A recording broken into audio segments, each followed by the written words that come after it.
मतलब ध्यान से रखिए भैया, वोट चोरी पे क्या कहना चाहेंगे आप? वोट चोरी पे आपको समझना है। देखिए वोट, आप ऐसे समझिए, इसको हम आसान तरीके से आपको समझाते हैं।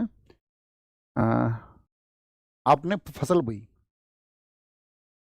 तो जब आप फसल बोते हैं तो आप चाहते हैं ना कि फसल अच्छी पैदा हो। अच्छी फसल पैदा हो इसके लिए आप वर्ष भर मेहनत करते हैं, आप चाहते हैं उसके कुछ नतीजे आए। अब उसके जो नतीजे आने हैं, अब आपका जो फल है वो, यानी कि जो आपने अनाज पैदा किया उसको कोई लेके भाग जाए, तो यानी कि देखिए लोकतंत्र की सबसे बड़ी शक्ति क्या है? लोकतंत्र की सबसे बड़ी शक्ति है वोट। और सबसे बड़ी शक्ति यदि वोट है और उस वोट को चोरी कर लिया जाए, तो यानी कि आपकी शक्ति आपसे छीन ली गई है।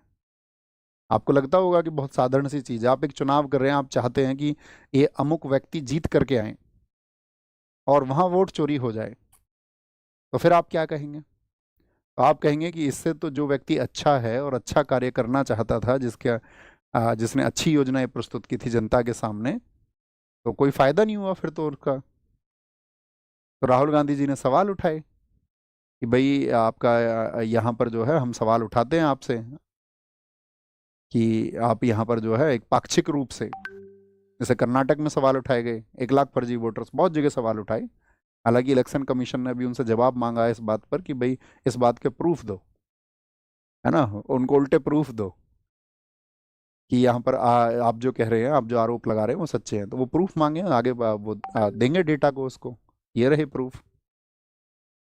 और उपचुनावों में आप देखिए, अभी जो सब इलेक्शंस होते हैं तो उनकी हकीकत तो सबके सामने है ही। अब जानबूझ के कोई कुछ और चुनाव करे तो वो व्यक्तिगत चुनाव है ना।